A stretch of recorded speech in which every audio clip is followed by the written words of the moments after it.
Le Terre Sicane sono un territorio straordinario nell'estrema parte occidentale della provincia di Agrigento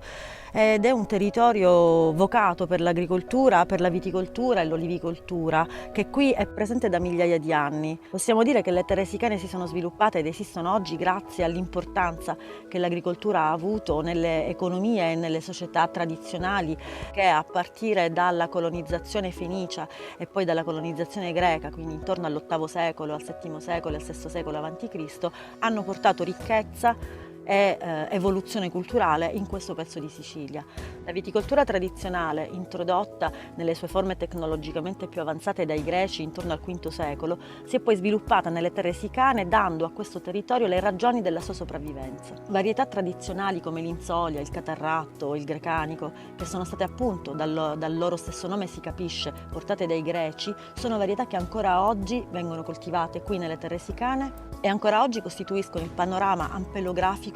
tra i più ricchi della Sicilia occidentale. La ricchezza dei suoli delle Terre Sicane è uno dei motivi della grande sapidità e della grande personalità di questi vini. Sono suoli profondi, molto ricchi di sostanze nutritive, un'argilla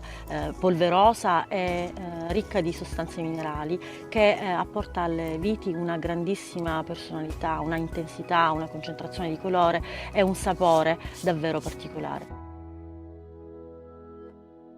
L'insolia è tra le varietà bacca bianca presenti nelle Terre Sicane quella che ha la più spiccata attitudine a dialogare con il sale, con l'ambiente salmastro, ed è per questo che l'insolia, piantata soprattutto sui litorali, riesce a concentrare una sapidità e una mineralità e a dare luogo a vini estremamente freschi e delicati.